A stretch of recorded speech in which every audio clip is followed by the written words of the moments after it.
Tugasku menemanimu.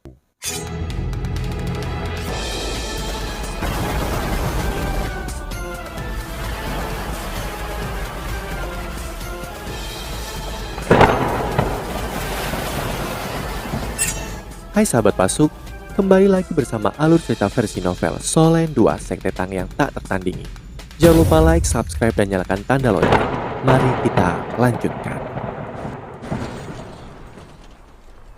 Dia tiba-tiba bisa merasakan kakinya lagi. Namun, bayangan yang sama yang berkedip dengan cahaya keemasan kebiruan muncul di hadapannya sekali lagi. Yu Hao mengalami pengalaman yang sama persis seperti sebelumnya. Tubuhnya hancur berkeping-keping dan rohnya melayang sesaat sebelum dia hidup kembali. Aku sangat kecewa padamu. Apakah kau kehilangan keberanian untuk bertarung? Ada sedikit celaan dalam suara yang tenang dan merdu ini. Yu Hao tidak bisa berkata-kata pada titik ini. Tubuhnya normal, tetapi wajahnya pucat pasi. Dia telah mengalami siklus kehidupan ke kematian dan kembali ke kehidupan, dan tidak mungkin mentalitasnya menjadi normal dan stabil setelah semua yang terjadi. Apa yang terjadi? Mengapa ujian ini melibatkan kehidupan dan kematian? Bayangan keemasan kebiru-biruan tidak menyerangnya lagi. Dia meletakkan tangannya di belakang punggungnya dan hanya berdiri di sana dengan tenang. Yu Hao butuh beberapa menit penuh sebelum dia berhasil menstabilkan dan mengatur nafasnya, dan jantungnya yang berdetak kencang pun tenang. Dia menatap lawan yang tidak mungkin dia kalahkan saat dia tiba-tiba menggertakkan giginya dan melesat ke depan. Kekuatan jiwa beredar di dalam tubuhnya saat ia berusaha melepaskan Dewi Cahayanya. Tapi Yu Hao langsung menemukan bahwa dia tidak bisa memfokuskan kekuatan spiritualnya sama sekali, apalagi menggabungkannya dengan kekuatan jiwanya. Ia bahkan tidak bisa melepaskan keterampilan jiwa normal yang diciptakannya sendiri. Satu-satunya hal yang bisa dia keluarkan adalah tinjunya. Pria itu melambaikan tangan kanannya menyapu ke tubuh Yu Hao seolah dia menampar seekor lalat. Yu Hao langsung hancur menjadi debu sebelum dia dihidupkan kembali. Sosok keemasan kebiru-biruan itu masih berdiri di sana, tidak bergerak. Yu Hao menggertakkan giginya dengan erat. Lawannya sangat kuat dan bahkan mampu menyegel kemampuan Yu Hao. Bagaimana mungkin dia bisa mengalahkan orang seperti ini? Bagaimana dia bisa menang? Penderitaan kematian dan bahaya terlahir kembali terus ia rasakan. Dia ingin memanggil putri salju kecil. Dia ingin memanggil Tian Meng. Dia ingin memanggil permaisuri es, namun dia tidak bisa membangun hubungan dengan lautan spiritualnya sama sekali. Satu-satunya hal yang bisa dia andalkan pada saat ini tampaknya hanyalah kekuatan fisik dan kekuatan jiwanya sendiri. Nafas Yu Hao secara bertahap kembali stabil. Dia pulih sedikit lebih cepat dari sebelumnya, tetapi dia tidak lagi bergegas membabi buta pada musuhnya. Alih-alih, otaknya bekerja dengan cepat ketika ia mencari solusi. Aku tidak bisa mengalahkannya. Jika aku tidak bisa mengalahkannya, dapatkah aku berlari? Pikiran ini baru saja muncul di kepala Yu Hao ketika dia berbalik untuk kabur, dan dia mulai berlari menjauh dari sosok bayangan secepat mungkin. Namun, dia hanya mengambil 3 langkah sebelum telapak tangan menampar tubuhnya sekali lagi, dan ia mengalami rasa sakit dan penderitaan yang sama lagi dan lagi. Yu Hao terlahir kembali sekali lagi dan terengah-engah dengan penuh kepedihan. Tidak seperti ini. Aku tidak bisa lari. Lalu apa yang harus aku lakukan? Aku tidak bisa lari dan aku tidak bisa mengalahkannya. Aku bahkan tidak bisa mati. Apakah ini berarti aku harus menyelesaikannya dengannya di sini? Tidak. Ini tidak benar. Pasti ada solusinya. Lembah cinta Yin Yang tidak akan memberiku tugas yang mustahil. Yu Hao menenangkan dirinya sekali lagi sebelum dia mulai merenung dan berpikir. Dia tidak bisa berlari dan itu berarti dia harus menghadapi tantangan ini secara langsung. Benar, apa yang baru saja dia katakan sebelumnya. Dia bertanya apakah aku masih memiliki keberanian untuk bertarung. Apakah itu berarti bahwa ujian ini menguji keberanianku? Wu Yuhao tiba-tiba mengangkat kepalanya ketika jalur pemikirannya berhenti di sini. Dia menatap penuh semangat pada sosok emas kebiruan di depannya dan kemudian melesat ke lawannya sekali lagi. Kali ini, Wu Yuhao telah belajar dari sebelumnya dan tidak lagi terpengaruh oleh ketidakmampuannya untuk menggunakan keterampilan jiwa. Dia mengerahkan kekuatan jiwanya ke tangannya dan menggunakan langkah bayangan hantu. Pada saat yang sama, tepat ketika dia akan bergegas ke depan lawannya, dia tiba-tiba menghindari dalam sekejap. Lawannya sangat cepat. Dia menekan dengan tangan kanannya dan menampar Wu Yuhao dengan tangannya. Dan dengan Yuhao langsung menghilang, bayangan keemasan kebiruan menendang keluar dan menginjak dada Yuhao. Dan dia meledak menjadi debu dan partikel sekali lagi. Saat ini, Wu Yuhao menjalani putaran kelahiran dan kematian lagi dan lagi. Wu Yuhao melesat maju lagi. Dia terjebak di halaman tak terbatas ini dan melawan lawan yang tak terkalahkan. Dia tahu bahwa satu-satunya pilihannya adalah bertarung. Penderitaan kematian dan kelahiran kembali tampaknya sedikit lebih redup dari sebelumnya dan tidak begitu kuat lagi. Oleh karena itu Yuhao pulih dalam sekejap mata. Dia segera melawan sosok emas kebiruan. Begitu dia pulih, Yuhao hanya bisa menggunakan langkah bayangan hantu, tangan giok misterius, dan cakar penangkap naga saat dia memberikan semua yang dia miliki untuk menyerang lawannya. Saat Yuhao bertarung dengan lawannya yang tidak dikenal, semua orang juga memulai ujian masing-masingnya. Di sisi lain, dua sosok berdiri mengawasi semua yang terjadi. Bukankah ini sedikit kejam bagi mereka? Bukankah tesnya cukup? Sebuah suara membosankan bertanya. Ya, kalau saja bukan menjadi menantuku. Namun harapan pribadiku kepadanya hampir tidak sesederhana itu. Selain itu, ada juga persyaratan untuk menjadi menantuku.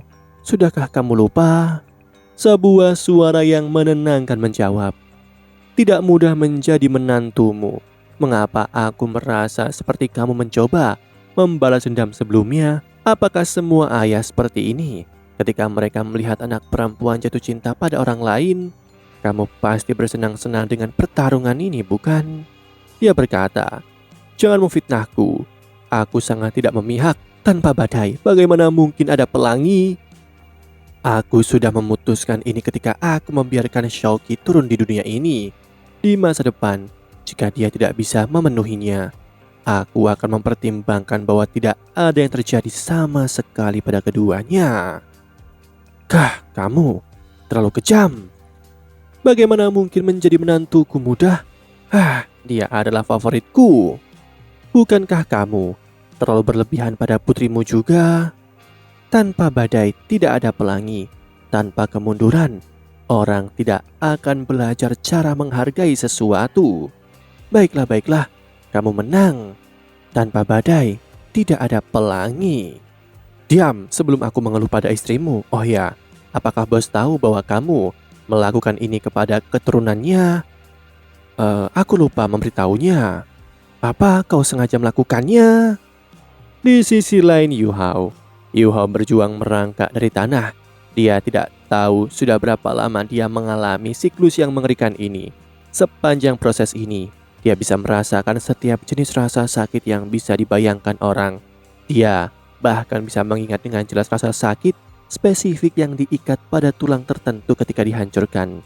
Namun, setiap kali dia mengalami rasa sakit dan sebelum menyerbu lawannya yang menakutkan lagi dan lagi, dia merasa bahwa ketahanan mentalnya menjadi sedikit lebih kuat. Ini bukan perasaan yang baik, tetapi Yuhao bisa dengan jelas merasakan peningkatannya. Alasan dia bisa bertahan lebih lama melawan lawannya bukan karena kemampuannya telah naik ke tingkat di mana dia bisa menyaingi lawannya. Sebaliknya, itu karena kemampuan lawannya tampaknya menjadi lebih lemah seiring berjalannya waktu. Secara alami, ini memungkinkannya untuk bertahan lebih lama. Semakin lama ia bertahan, semakin besar pemukulan yang dideritanya. Seiring berlalunya waktu, dia bahkan merasa bahwa akan lebih baik dibinasakan dalam satu pukulan. Setidaknya rasa sakit itu hanya akan berlangsung sekejap, dan dia hanya harus menderita kesakitan karena kematian daripada menderita siksaan yang tidak manusiawi. yang saat ini dia alami. Perlahan dia mulai runtuh dan menjadi sangat lemah dan bingung. Satu-satunya pemikiran yang tersisa adalah dia tahu bahwa dia harus menyerang lawannya dengan seluruh kekuatannya. Dia harus menyerang, berkelahi dan habis-habisan. Setelah beberapa waktu, ia berada di ambang kehancuran. Dia pingsan, tetapi lawannya tidak membunuhnya kali ini. Di tempat yang aneh ini, luka-luka sembuh dengan kecepatan ajaib. Wu Yuhao dapat dengan jelas merasakan tulang-tulangnya yang remuk dipasang kembali. Meridian yang rusak terhubung kembali dan darahnya mulai bersirkulasi melalui tubuhnya sekali lagi. Dia sudah perlahan terbiasa dengan rasa sakit yang mengerikan. Semakin lama dia berjuang. Sangat nyaman berbaring. Kenapa dia belum membunuhku? Ketika akhirnya dia merangkak dari tanah sekali lagi, semua yang ada di sekitarnya kosong, digantikan oleh cahaya keemasan yang ada di mana-mana. Sosok emas kebiruan telah menghilang. Apakah aku lulus? Atau tidak? Yu Hao linglung saat dia bertanya-tanya. Melewati pengalaman tak terlupakan, itu sudah cukup baginya untuk dilewati, bukan? Jika dia harus mengulanginya lagi, dia mungkin benar-benar kehilangan akal. Namun, apakah yang dia lalui benar-benar tentang tes? Rasanya itu tidak sederhana seperti yang dia pikirkan. Pada titik ini, sekelilingnya berubah menjadi kabut cahaya yang naik dari tanah. Kabut kemudian mulai membentuk lapisan sebelum terdistorsi. Di sisi lain, Dai Huabin dan Zulu keduanya tiba di sebuah hutan dan bertemu monster roh kelabang yang mengerikan. Pertarungan hidup dan mati terjadi. Meski mereka berhasil mengalahkannya, Zulu berakhir dengan teracuni. Di sisi lain Susansi ia terkejut. Mengapa tempat ini terlihat begitu akrab? Dia terkejut menyadari bahwa dia tampaknya telah kembali ke dunia nyata dan merasakan keakraban yang tak terukiskan terhadap segala sesuatu di sekitarnya. Susansi menatap langit. Sudah malam. Tuan muda kedua, kenapa kamu masih di sini? Kami sudah membuat reservasi untuk Anda. Ikuti aku, cepat. Ini perayaan ulang tahunmu hari ini. Seorang lelaki kecil yang tampaknya sedikit panik berlari dan dia tiba di depan Susansi saat dia terengah-engah. Apa yang kamu lakukan di sini, Chen Wen? Susansi merasakan gelombang kehangatan di hatinya ketika dia melihat orang yang berbicara dengannya. Dia adalah teman baiknya. Ia juga pelayan pribadinya serta sudah seperti saudaranya. Susansi sangat gembira ketika melihat Chen Wen di sini. Apa yang salah denganmu, tuan muda kedua? Di mana aku seharusnya jika tidak seharusnya di sini? Cepat, ikuti aku, atau kita akan terlambat. Anda tidak tahu, tapi aku menemukan yang sangat bagus untukmu hari ini. Anda pasti akan sangat senang. Pernahkah Anda mengatakan selama bertahun-tahun bahwa Anda ingin mengalami sensasi yang luar biasa? Cepat mungkin, hari ini adalah hari ulang tahun yang ke-15 dan Tuan secara pribadi mengatur segalanya untukmu. Kenapa kamu tidak bersemangat dan terburu-buru? Susansi bisa merasakan ada yang tidak beres dengan suaranya ketika dia berbicara dan dia tiba-tiba menundukkan kepalanya dan menatap tubuhnya sendiri ketika dia mendengar kata-kata Chen Wen. Dia menyadari keterkejutannya bahwa tubuhnya telah menjadi lebih kecil dan lebih pendek dan bahkan pakaiannya berbeda dari apa yang dia kenakan di lembah cinta. Ulang tahun ke-15ku, ulang tahun ke-15ku, bisakah? Mungkinkah aku... Ini ulang tahunku yang ke-15. Hari ini sebenarnya adalah ulang tahunku yang ke-15. Aku sebenarnya sudah kembali dan sepertinya sudah bertahun-tahun yang lalu. Bagaimana mungkin? Bagaimana ini terjadi? Chen Wen menariknya dan pikiran Susansi berantakan. Tentu saja Susansi ingat hari ulang tahunnya yang ke-15. Ulang tahunnya yang ke-15 adalah hari pertama kali dia bertemu dengan dia. Tempat ini adalah kampung halamannya dan keduanya berasal dari kota yang sama. Susansi berasal dari Heavendo Empire dan keluarganya termasuk salah satu sekte penyendiri dari Heavendo Empire, sekte dunia bawah yang misterius.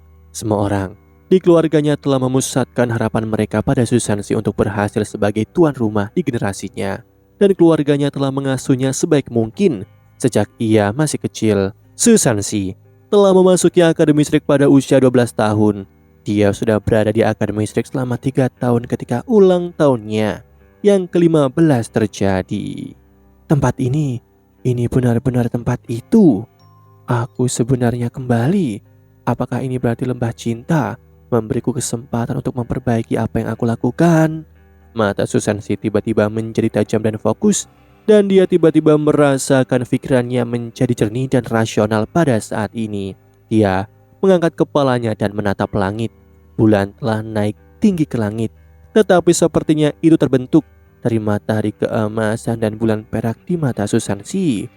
Jika Anda benar-benar memberiku kesempatan untuk memperbaiki apa yang aku lakukan, aku benar-benar bersedia, bahkan jika hidupku dipersingkat 10 tahun. Kebodohan yang bertepatan pada hari ini, bertahun-tahun yang lalu, yang menjauhkan cinta sejatiku dariku, dan dia masih dihantui trauma hingga hari ini.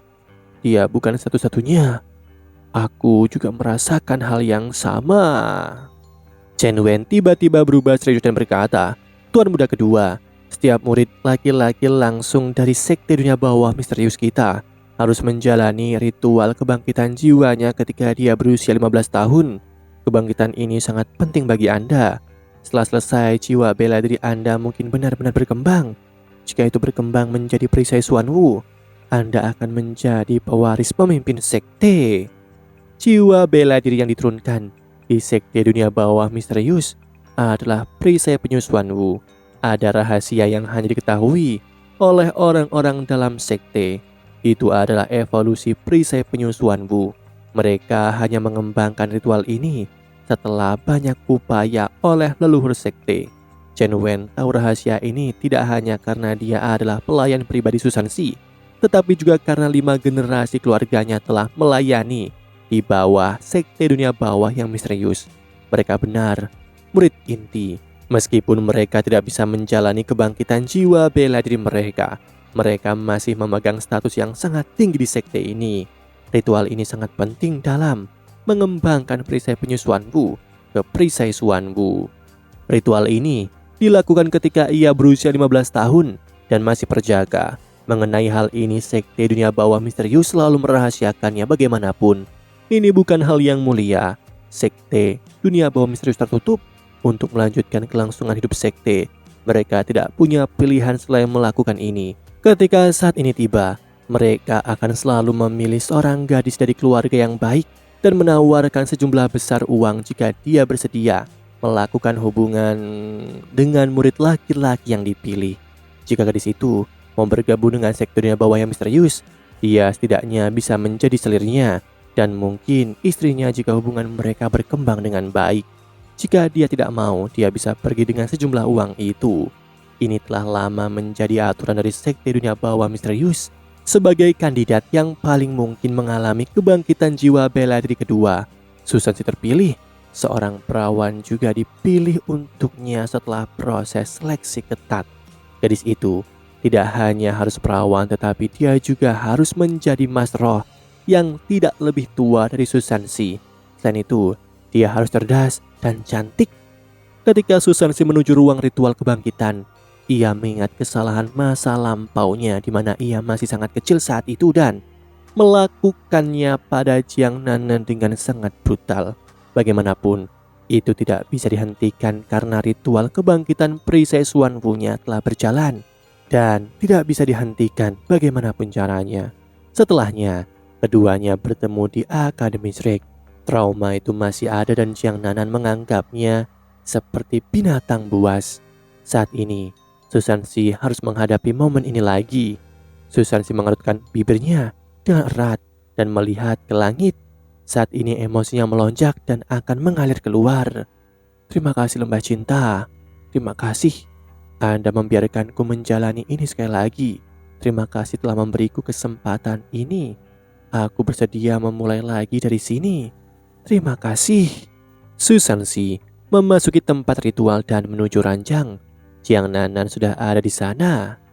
Ya, dia masih sangat muda saat itu, sekitar 14 tahun. Aku benar-benar binatang buas. Susansi mengangkat tangannya dan menampar wajahnya. Jiang Nanan tampak ketakutan. Dia sangat gugup saat ini. Demikianlah kisah untuk kali ini. Sahabat Pasuk, jangan sedih, jangan bimbang, apalagi galau. Karena aku kan selalu menemanimu.